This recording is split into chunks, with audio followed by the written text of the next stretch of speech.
الحمد للہ وحدہ والصلاة والسلام علی من لا نبی بعدہ اما بعد فاعوذ باللہ من الشیطان الرجیم بسم اللہ الرحمن الرحیم فلما رجعوا إلى أبيهم قالوا يا أبانا منع منا الكيل فأرسل معنا أخانا نكتل وإنا له لحافظون صدق اللہ العظیم۔ آج ہم اپنے درس قرآن کا آغاز سورہ یوسف کی آیت نمبر 63 سے کر رہے ہیں۔ اللہ تبارک و تعالیٰ ارشاد فرماتے ہیں فلما رجعوا الی ابیہم، پس جب وہ اپنے والد کے پاس واپس لوٹے۔ واقعہ چل رہا ہے حضرت یوسف علیہ السلام کا۔ حضرت یوسف علیہ السلام کے 10 بھائی حضرت یوسف علیہ السلام کے پاس کنعان سے مصر پہنچے۔ حضرت یوسف علیہ السلام نے انہیں غلہ دیا اور ساتھ ساتھ اپنے ملازمین سے یہ فرمایا کہ یہ جو پونجی لے کے آئے ہیں، یہ جو کرنسی لے کے آئے ہیں، ان کے سامان کے اندر وہ پونجی اور کرنسی بھی رکھ دینا۔ تو ملازمین نے ایسا ہی کیا۔ تو یہ یوسف علیہ السلام کے بھائی غلہ لے کر جب واپس کنعان اپنے والد کے پاس پہنچے تو فرمایا قالوا یا ابانا منع منا الکی، وہ کہنے لگے اے ہمارے ابا جان، ہم سے غلہ روک دیا گیا، فارسل معنا اخانا، آپ ہمارے ساتھ ہمارے بھائی کو بھیجیے، نقتل، ہم غلہ لائیں گے، وَإِنَّا لَهُ لَحَافِظُونَ، اور بے شک ہم اس کی حفاظت بھی کریں گے۔ حضرت یوسف علیہ السلام نے انہیں یہ فرما دیا تھا کہ آئندہ اگر تم اپنے بھائی کو ساتھ لاؤ گے تو تمہیں غلہ ملے گا، وگرنہ تمہیں بھی غلہ نہیں ملے گا اور میرے پاس آنا بھی نہیں۔ کہ اگر تم اپنے بھائی کو واپس نہ لائے تو اس کا مطلب یہ ہے کہ تم جھوٹے ہو۔ تم جو کہہ رہے تھے کہ ہم 11 بھائی ہیں، لہٰذا ٹھیک ہے جو تمہارے والد ہیں وہ بوڑھے ہیں، وہ نہیں آ سکتے، ان کا غلہ تو تمہیں دے دیا جائے گا، لیکن جو تمہارے بھائی ہیں 11ویں، جب تک ان کو ساتھ نہیں لاؤ گے ان کا غلہ نہیں ملے گا۔ اور اگر تم اگلی دفعہ انہیں ساتھ نہ لائے تو اس کا مطلب یہ ہے کہ تم نے جھوٹ بولا تھا کہ ہمارا ایک اور بھائی ہے۔ تو اس لیے حضرت یوسف علیہ السلام نے ان پر یہ شرط لگائی، اور ساتھ ساتھ حضرت یوسف علیہ السلام نے جو پونجی جو کرنسی وہ لے کر آئے تھے وہ بھی ملازمین سے کہہ کر ان کے جو سامان کی بوریاں تھیں ان کے اندر کسی طریقے سے رکھوا دی، چپکے سے، خفیہ طریقے سے، کہ انہیں پتہ نہ چلے۔ تو حضرت یوسف علیہ السلام نے اس لیے ایسا کیا تاکہ انہیں واپس آنے کے اندر کوئی پریشانی نہ ہو، کہ ان کے پاس پونجی نہ ہو یا جنس نہ ہو کہ جس کے ذریعے سے غلہ لینے کے لیے آ نہ سکیں۔ تو اس لیے حضرت یوسف علیہ السلام نے وہ پونجی بھی ان کے سامان کے اندر رکھوا دی۔ قال هل آمنكم عليه الا كما امنتكم على اخيه من قبل، حضرت یوسف علیہ السلام کے بھائیوں نے واپس جا کر اپنے والد کے سامنے سفر کے سارے حالات سنائے، سفر کی سرگزشت سنائی، اور یہ بتلایا کہ ہمیں آئندہ غلہ نہیں ملے گا جب تک ہم اپنے بھائی بنیامین کو ساتھ نہیں لے جائیں گے، ہم اسے آئندہ ساتھ لے جائیں گے، غلہ بھی لائیں گے اور ہم اس کی حفاظت بھی کریں گے۔ اور دیکھیں عربی زبان کے اندر، عربی زبان کو سمجھا جائے تو انہوں نے بڑی تاکید سے یہ الفاظ کہے وَإِنَّا لَهُ لَحَافِظُونَ، اور بے شک ہم لہو اس کے، لا البتہ، حافظون محافظ ہوں گے، یعنی ہم 10 نوجوان ہیں، کڑیل نوجوان ہیں اور ہم ایک جماعت ہیں، باقی رہا اس کی حفاظت کا مسئلہ وہ ہم اس کی حفاظت کریں گے، اسے کوئی نقصان نہیں پہنچے گا۔ قال هل آمنكم علیہ، حضرت یوسف علیہ السلام کے والد نے کہا هل آمنكم علیہ الا كما امنتكم على اخيه من قبل، کیا میں اس کے بارے میں تم پر اعتماد کر لوں مگر جیسا کہ میں نے تم پر اعتماد کیا تھا اس سے پہلے اس کے بھائی کے بارے میں، یعنی جیسے تم معاملہ اس سے پہلے حضرت یوسف علیہ السلام کے بارے میں کر چکے ہو میں نے اس وقت بھی تم پر اعتماد کیا تھا، کیا اب بھی ایسے ہی اعتماد تم پہ کر لوں؟ لیکن ساتھ ہی کہا فاللہ خیر حافظا، اللہ بہترین حفاظت کرنے والے ہیں۔ انبیاء علیہ السلام کا یہ وصف ہے کہ بات چاہے جیسی بھی چل رہی ہو، لیکن اس بات کے اندر کسی نہ کسی طریقے سے اللہ رب العزت کا ذکر جو ہے، اللہ تبارک و تعالیٰ کی حمد اور اس کی ثنا ساتھ کر دیتے ہیں۔ حضرت یعقوب علیہ السلام نے بھی ایسا ہی کیا کہ بات ان کے ساتھ چل رہی تھی، لیکن آخر فرمایا کہ اصل حفاظت تو اللہ کی ہے، اصل حفاظت کرنے والی ذات تو اللہ کی ہے، اللہ ہی پہ بھروسہ کرنا چاہیے۔ وَهُوَ أَرْحَمُ الرَّاحِمِينَ، اور وہ رحم کرنے والوں میں سے سب سے بڑھ کے رحم کرنے والی ذات ہے۔ تو اس لیے فرمایا وَلَمَّا فَتَحُوا مَتَاعَهُمْ وَجَدُوا بِضَاعَتَهُمْ، یہ ساری گفتگو تو اس سے پہلے ہوئی کہ انہوں نے ابھی اپنا سامان نہیں کھولا تھا، اپنے والد کے سامنے سفر کے سارے حالات بتلائے، سارے واقعات ذکر کیے، لیکن اب سامان کھولا۔ وَلَمَّا فَتَحُوا مَتَاعَهُمْ وَجَدُوا بِضَاعَتَهُمْ، جب انہوں نے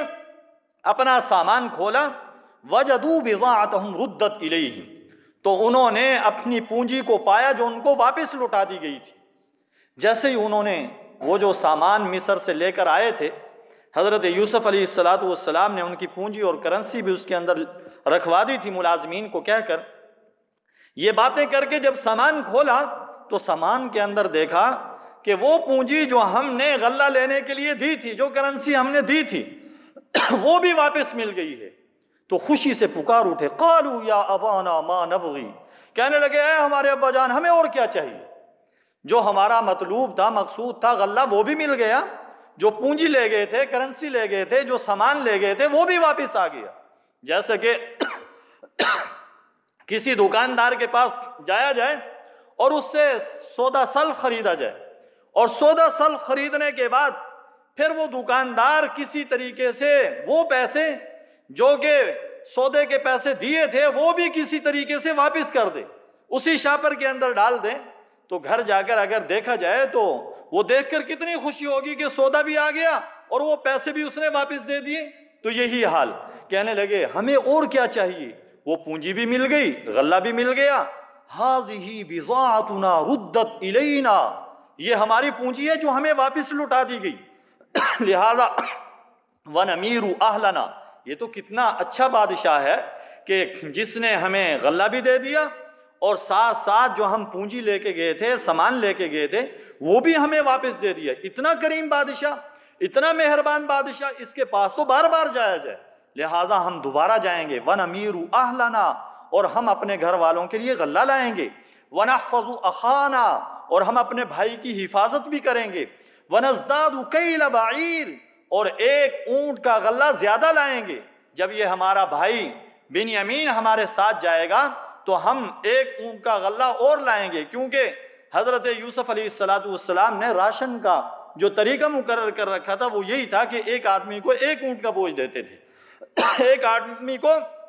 ایک اونٹ کے بوجھ کے برابر، یعنی آج کے دور کے مطابق 5 من جو ہے حضرت یوسف علیہ السلام غلہ جو ہے ان کو دیا کرتے تھے۔ تو کہنے لگے ذالک کیل یسیر، یہ اس طریقے سے غلہ حاصل کرنا یہ تو بڑا آسان ہے۔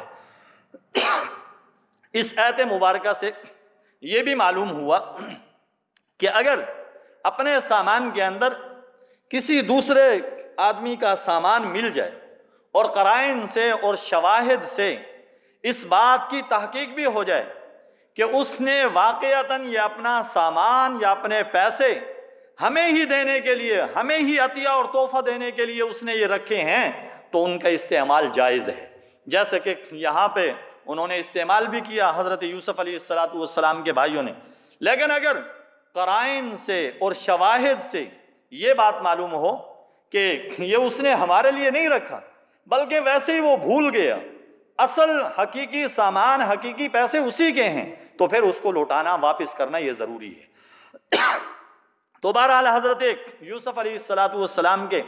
بھائیوں نے اپنے والد سے یہ بات کی، لیکن ساتھ ساتھ انہیں شرمندگی تھی کہ ایک پہلے جو جرم کر چکے تھے، اور دوسری بات یہ تھی کہ بنیامین کے اوپر ان کو ویسا حسد نہیں تھا جیسا کہ حضرت یوسف علیہ السلام کے بارے میں ان کو حسد تھا، بنیامین کے بارے میں یہ حسد ان کو نہیں تھا۔ تو بہرحال اپنے والد سے بات کی، قال لن ارسلہ معکم حتی تؤتونی موثقا من اللہ، تو ان کے والد نے کہا لن ارسلہ معکم، میں اس کو ہرگز تمہارے ساتھ نہیں بھیجوں گا، حتی تؤتونی موثقا من اللہ، یہاں تک کہ تم مجھے اللہ کی قسم کھا کر پکا وعدہ نہ دو، کہنے لگے کہ تم مجھے اللہ کی قسم کھا کر اللہ کی طرف سے پکا عہد دو، لَتَأْتُنَّنِي بِهِ، کہ تم اس کو میرے پاس ضرور لاؤ گے، میرے پاس واپس لاؤ گے، اس کی حفاظت کرو گے، إِلَّا أَن يُحَاطَ بِكُمْ، مگر یہ کہ تم اس کے بارے میں بے بس ہو جاؤ، کہ تمہیں گھیر لیا جائے۔ کیا کمال ہے حضرت یعقوب علیہ السلام کی باتوں کے اندر، کہ ساتھ ساتھ ایک تدبیر تو اختیار کی، لیکن ساتھ ساتھ جو تقدیر کا معاملہ تھا اسے بھی ساتھ ذکر کر دیا۔ تدبیر اور تقدیر، حضرت یعقوب علیہ السلام کی اس بات کے اندر تدبیر اور تقدیر کی جامعیت کا حسن نظر آتا ہے، کہ تدبیر بھی اختیار کی، کہ پہلے ان سے ایک وعدہ لیا کہ اللہ کا پکا میرے ساتھ وعدہ کرو، عہد کرو، قسم کھاؤ کہ تم اس کو میرے پاس واپس لاؤ گے، ضرور اس کی حفاظت کرو گے، اپنی طرف سے بہتری کوشش کرو گے، لیکن ساتھ ساتھ جو چیز انسان کے بس میں نہ ہو، جس پر انسان کا اختیار نہیں، قدرت نہیں، کنٹرول نہیں، اس کا بھی ذکر کر دیا۔ فرمایا ہاں اگر ایسا ہو جائے کہ تمہارے بس کے اندر اس کو لانا نہ رہے تو پھر تم اس سے مستثنا ہو۔ مثال کے طور پہ کوئی ایسا معاملہ ہو جائے کہ اس بنیامین کی وفات کا وقت ہی وہیں آ جائے کہ تم یہاں پر واپس اسے لا ہی نہ سکو، تو فرمایا پھر یہ ذمہ داری تمہارے اوپر نہیں ہے۔ اور اس آیت مبارکہ سے یہ بات بھی معلوم ہوئی کہ کسی آدمی کے ذمے کوئی ایسا کام لگانا اور ایسے کام کی اس سے ذمہ داری لینا کہ جو اس کے بس میں نہیں ہے، جو اس کی قدرت کے اندر نہیں ہے، یہ ٹھیک نہیں۔ ہاں ایسا کام تو انسان کے ذمہ لگایا جائے اور ایسا کام انسان سے اس کی ذمہ داری تو لی جائے جو اس کے بس میں ہو، جو اس کی طاقت میں ہو۔ اور کیا تعلیمات ہیں ہمارے آقا امام الانبیاء، سرور دو عالم، سرکار دو عالم حضور اکرم صلی اللہ علیہ وسلم کی تعلیمات کیسی پیاری تعلیمات ہیں۔ صحابہ اکرام رضوان اللہ تعالی علیہم اجمعین سے اعمال کا وعدہ لے رہے ہیں، لیکن ساتھ ساتھ استطاعت کا ذکر کر رہے ہیں کہ جو اعمال کرنے کی تمہارے اندر طاقت ہے، قدرت ہے، اس کے بارے میں وعدہ لے رہے ہیں۔ یہ نہیں کہ، اور دیکھیں قرآن کریم نے کہا لا یکلف اللہ نفسا الا وسعها، جو انسان کی طاقت میں نہیں ہے اللہ اس کا تو بندے کو مکلف ہی نہیں بناتا۔ جو انسان کی طاقت میں اللہ اس کو اسی چیز کا مکلف بناتے ہیں۔ جیسے نماز پڑھنا ہے، روزہ رکھنا ہے، زکوٰۃ دینا ہے، حج کرنا ہے، یہ سارے کے سارے اعمال ایسے ہیں کہ انسان کی طاقت میں، قدرت میں، بس میں ہے، انسان کر سکتا ہے۔ کوئی آدمی کہے میں نماز نہیں پڑھ سکتا، نہیں، ایسا نہیں ہے۔ کوئی آدمی کہے کہ میں روزہ نہیں رکھ سکتا، نہیں، رکھ سکتا ہے، یہ کام کر سکتا ہے۔ قرآن کریم نے یہ تعلیمات دی ہیں اور رسول اکرم صلی اللہ علیہ وسلم نے اپنی تعلیمات کے اندر ہمیں یہ سکھایا ہے، یہ بتایا ہے۔ جتنے بھی اللہ تبارک و تعالیٰ کے احکامات ہیں، آسان احکامات ہیں۔ اب دیکھیں یہ نہیں کہا کہ سارا دن نماز پڑھتے رہو، سارا دن سجدے کے اندر پڑے رہو، نہیں، سارا دن مسجد کے اندر تسبیح لے کے بیٹھے رہو، نہیں، بلکہ وقت مقرر کیا، صبح کی نماز ہے، اس کے بعد پھر ایک لمبا وقت دیا ہے۔ صبح کی نماز پڑھنے کے بعد اپنے کاروبار کے اندر مشغول ہو جاؤ، کاروبار کرو اور جائز جو کاروبار ہیں ان کو انجام دو، کوئی منع نہیں ہے شریعت کے اندر، یہ کوئی توکل کے خلاف نہیں ہے، یہ کوئی ولایت کے خلاف نہیں ہے کہ کاروبار کرنا۔ آج اگر کوئی عالم دین، کوئی حافظ قرآن کوئی کاروبار کر کے دے گے، کہیں گے بس اب اس کا دین سے تعلق نہیں رہا، اب یہ دین سے بہک گیا ہے، دین سے الگ ہو گیا۔ حالانکہ یہ بات نہیں ہے۔ اگر کوئی عالم دین، کوئی حافظ قرآن، چاہے عام انسان بھی جائز کاروبار کرے تو اس کی اجازت ہے۔ تو دین جو ہے آسان ہے، لیکن دین کی تعلیمات کو صحیح معنی میں سمجھنا یہ اللہ تبارک و تعالیٰ جسے نصیب فرما دے، وگرنہ انسان افراد تفرید کا شکار ہو جاتا ہے۔ بہت سے لوگ یوں کہتے ہیں کہ ہر وقت بس مسجد کے اندر ہی بیٹھے رہو، ہر وقت مسجد کے ساتھ تعلق رکھو۔ یہ تو شریعت نے بھی حکم نہیں دیا۔ شریعت نے ایک وقت مقرر کیا، عشاء کی نماز پڑھو، یہ نہیں کہا کہ اب ساری رات جو ہے وہ مسجد کے اندر رہو، نہیں، بلکہ حکم دیا ہے کہ گھر جاؤ، آرام کرو، سو جاؤ، اور پھر اس کے بعد ایک لمبا وقت دیا ہے کہ سارے دن کی تھکاوٹ ہے، آرام ہے، پھر اس کے بعد صبح کی نماز ہے، پھر صبح کی نماز پڑھنے کے بعد ایک لمبا وقت دیا، پھر ظہر کی نماز ہے۔ تو اللہ تبارک و تعالی ہم سب کو صحیح معنی میں دین کی سمجھ نصیب فرمائے۔ فلما آتوہ موثقہم، جب انہوں نے اپنا پکا وعدہ ان کو دے دیا، قال اللہ علی ما نقول وکیل، فرمایا اللہ فرماتے ہیں علی وکیل، حضرت یعقوب علیہ السلام نے فرمایا اللہ جو باتیں ہم کر رہے ہیں اس پر نگہبان اللہ ہے۔ فرمایا جو کچھ ہمارے اختیار میں تھا، ہمارے بس میں تھا، وہ ہم نے کر لیا، ظاہری تدبیر بھی ہم نے اختیار کر لی، لیکن تقدیر کا معاملہ فرمایا وہ اللہ کے سپرد ہے، اور تقدیر جو ہے وہ تدبیر پہ غالب آیا کرتی ہے۔ تقدیر کند بندہ اور تقدیر زند خندہ، فرمایا تدبیر جو ہے وہ بندہ اختیار کرتا ہے، لیکن جو اللہ کی تدبیر ہے وہی غالب آیا کرتی ہے۔ فرمایا وقال یا بنی لا تدخلوا من باب واحد، حضرت یعقوب علیہ السلام نے فرمایا اے میرے بیٹو، ایک دروازے سے داخل نہیں ہونا، مختلف دروازوں سے داخل ہونا۔ حضرت یعقوب علیہ السلام نے اپنے بیٹوں کو نہ جانے اور کیا کیا نصیحتیں کی ہوں گی کہ اس طرح جانا، اس طرح کھانا، اس طرح پینا، اس طرح آرام کرنا، لیکن ان ساری نصیحتوں کو چھوڑ کر قرآن کریم نے ان میں سے ایک نصیحت کا ذکر کیا۔ حضرت یعقوب علیہ السلام نے اپنے بیٹوں سے یہ فرمایا کہ جب وہاں پہنچ جاؤ تو شہر کے اندر ایک دروازے سے ساروں نے داخل نہیں ہونا، بلکہ مختلف دروازوں سے داخل ہونا، دو اس دروازے سے، دو اس دروازے سے، دو اس دروازے سے۔ اس زمانے کے اندر کوئی زیادہ آبادی بھی نہیں تھی، اور حضرات جو مرد حضرات تھے وہ بھی اتنے زیادہ نہیں ہوتے تھے، ایک شہر کی دیوار ہوتی تھی اور دروازے ہوتے تھے، انہی کو بند کر لیا جاتا تھا۔ تو فرمایا مختلف دروازوں سے داخل ہونا، ایک دروازے سے داخل نہ ہونا۔ یہ حضرت یعقوب علیہ السلام نے جو ارشاد فرمایا، اس کی وجہ کیا ہے؟ اس کی وجہ یہ ہے کہ حضرت یعقوب علیہ السلام کو یہ خیال تھا کہ لوگ ان پر حسد کریں گے۔ دوسری بات یہ ہے کہ ان کو نظر بد نہ لگ جائے کہ یہ نوجوان تھے، حضرت یوسف علیہ السلام حسین تھے، یہ بھی آخر حضرت یوسف علیہ السلام کے بھائی تھے، ان کے اندر بھی حسن تھا، اور پھر کڑیل نوجوان تھے، 10 کے 10 نوجوان، اور پھر کسی کو پتہ چل جائے کہ یہ سارے بھائی ہیں تو سب آنکھیں اٹھا کے دیکھیں گے۔ تو اس لیے ایک تدبیر کے طور پہ فرمایا کہ ایک دروازے سے داخل نہ ہونا، مختلف دروازوں سے داخل ہونا، کہیں لوگ تم پر حسد نہ کریں اور کہیں نظر بد تمہیں نہ لگ جائے۔ لیکن ساتھ ساتھ فرمایا وما اغنی عنکم من اللہ من شیء، میں تمہیں اللہ کی مشیت سے کچھ بھی نہیں فائدہ دے سکتا۔ فرمایا جو میں نے تدبیر بتلائی ہے سارا بھروسہ اس تدبیر پہ نہ کرنا، فرمایا جو اللہ کی تقدیر ہے ہوگا وہی۔ فرمایا ہو سکتا ہے کہ تمہیں کوئی حادثہ، کوئی مصیبت، کوئی واقعہ پیش آ جائے، تو فرمایا اگر پیش آ جائے اللہ کی تقدیر سے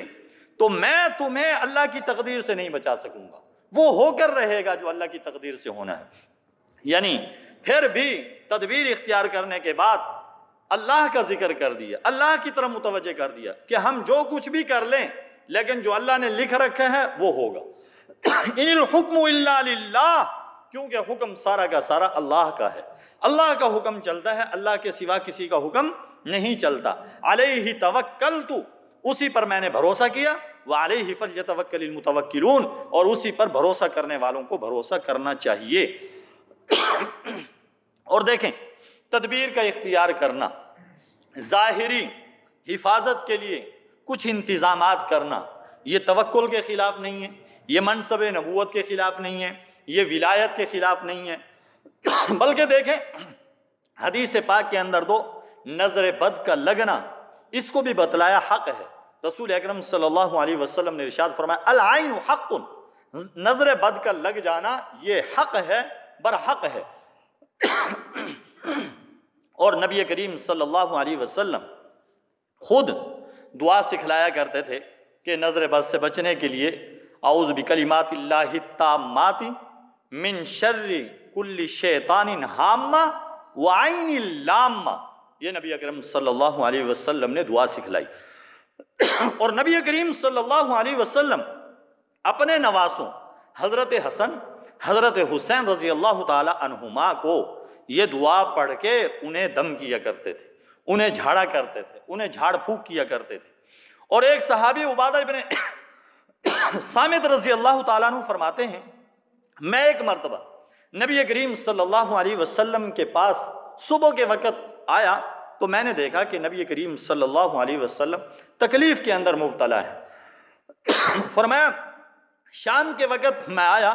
تو دیکھا کہ نبی کریم صلی اللہ علیہ وسلم کی صحت ٹھیک ہے، آقا علیہ السلام کی طبیعت مبارک بہتر ہے۔ تو میں نے نبی کریم صلی اللہ علیہ وسلم سے اس بارے میں پوچھا تو نبی کریم صلی اللہ علیہ وسلم نے ارشاد فرمایا، ہاں جبرائیل علیہ السلام میرے پاس تشریف لائے تھے اور انہوں نے مجھے دم کیا تھا جس کی وجہ سے میں ٹھیک ہو گیا ہوں۔ اور ایک صحابی عامر بن ربیعہ، ان کی نظر لگ گئی حضرت سہل ابن حنیف صحابی کو۔ سہل ابن حنیف بڑے خوبصورت تھے، بڑا خوبصورت جسم تھا۔ عامر بن ربیعہ نے انہیں دیکھا تو ان کی نظر انہیں لگ گئی، وہ تکلیف کے اندر مبتلا ہو گئے۔ نبی کریم صلی اللہ علیہ وسلم کو پتہ چلا تو نبی کریم صلی اللہ علیہ وسلم نے نظر بد کا جو علاج بتلایا ہے حدیث پاک کے اندر کہ جس کی نظر لگی ہو، پتہ ہو بھئی اس آدمی کی نظر لگی ہے، تو فرمایا اس آدمی کو وضو کرایا جائے اور وضو کا پانی جو ہے وہ کسی برتن کے اندر جمع کر لیا جائے، جس کو نظر لگی ہے، جو نظر زدہ ہے، وہ پانی اس کے اوپر ڈالا جائے تو اللہ تبارک و تعالیٰ اس کی وجہ سے نظر بد کو دور فرما دیتے ہیں۔ تو ایسے ہی کیا گیا اور پھر نبی کریم صلی اللہ علیہ وسلم نے ارشاد فرمایا کہ کیوں اپنے مسلمان بھائی کو قتل کرتے ہو؟ فرمایا جب تم نے اسے دیکھا تھا تو برکت کی دعا کیوں نہ کی؟ تو اس لیے ہمیں تعلیمات دی گئی ہیں کہ اگر کوئی چیز اچھی لگے، کوئی بچہ ہے وہ اچھا لگتا ہے، اسی طرح کوئی اور چیز ہے تو فرمایا اس کے لیے برکت کی دعا کرنی چاہیے۔ ماشاء اللہ لا قوت الا باللہ، یہ حدیث پاک کے اندر الفاظ آتے ہیں کہ یہ الفاظ کہنے چاہیے، اس کی وجہ سے اللہ تبارک و تعالیٰ نظر بد کو دور فرما دیتے ہیں۔ تو اس لیے بہت سے لوگ آتے ہیں کہ ہمارے بچے کو نظر لگ گئی ہے، لیکن اللہ والے اور بزرگ فرماتے ہیں کہ عام طور پہ لوگ یوں سمجھتے ہیں کہ دوسرے کی نظر لگ گئی۔ فرمایا سب سے زیادہ نظر تو والدین کی لگتی ہے بچوں کو، تو اس لیے والدین کو سب سے زیادہ پیارے لگتے ہیں، تو اس لیے والدین کی بھی نظر لگتی ہے۔ اور نظر کے اندر ایسی چیزیں ہیں کہ اگر نظر لگ جائے تو لوہے کو بھی ٹیڑھا کر کے رکھ دے، تو اس لیے نظر کا لگ جانا حق ہے، نظر کا لگ جانا یہ برحق ہے۔ حدیث پاک کے اندر اس کا علاج بھی بتلایا اور ہمیں تعلیمات نبوی صلی اللہ علیہ وسلم سے یہ سبق ملتا ہے کہ جب کسی چیز کو دیکھا جائے تو اس کو ماشاءاللہ لا قوت الا باللہ یا کوئی برکت کی دعا کر دی جائے تو اس کی برکت سے اللہ رب العزت نظر بد سے محفوظ فرمائیں گے۔ یہ حضرت یعقوب علیہ السلام نے بھی یہ تدبیر اس لیے اختیار کی تھی تاکہ ان پر حسد نہ ہو اور ان کو نظر بد سے اللہ تبارک و تعالی محفوظ فرمائے۔ وَلَمَّا دَخَلُوا مِنْ حَيْثُ أَمَرَهُمْ أَبُوهُمْ، جب وہ داخل ہوئے جس طریقے سے ان کے والد نے ان کو حکم دیا تھا، مَا كَانَ يُغْنِي عَنْهُمْ مِنَ اللَّهِ مِنْ شَيْءٍ، تو اللہ کی مشیت وہ چیز جو حضرت یوسف علیہ السلام کے والد نے انہیں بتلائی تھی، اللہ کی مشیت سے ان کے کچھ بھی کام نہ آئی۔ حضرت یعقوب علیہ السلام نے یا حضرت یوسف علیہ السلام کے والد نے تدبیر بتلائی تھی کہ ایسے کرنا تو اللہ تبارک و تعالیٰ تمہیں محفوظ فرمائیں گے، یہ ایک تدبیر تھی، لیکن اللہ کی تقدیر کچھ اور ہی تھی۔ تو اس لیے جس حادثے کا ڈر تھا وہ تو پیش نہ آیا، لیکن اس کے علاوہ ایک اور حادثہ پیش آ گیا جس کا ذکر آگے آ رہا ہے۔ فرمایا الا حاجۃ فی نفس یعقوب قضاها، مگر ایک حاجت تھی، ایک تمنا تھی حضرت یعقوب علیہ السلام کے دل میں جو انہوں نے پوری کی۔ فرمایا اللہ کی مشیت سے انہیں وہ تدبیر نہ بچا سکی، لیکن حضرت یوسف علیہ السلام کے والد یعقوب علیہ السلام کا ایک ارمان تھا جو انہوں نے پورا کیا۔ تو اس لیے اگر نبی اپنے دل کا ارمان پورا کر سکتا ہے تو عام آدمی اگر اپنے دل کی بات کہہ لے، دل کا ارمان پورا کر لے، یہ بھی کوئی نجائز نہیں ہے۔ فرمایا وَإِنَّهُ لَذُو عِلْمٍ لِمَا عَلَّمْنَاهُ،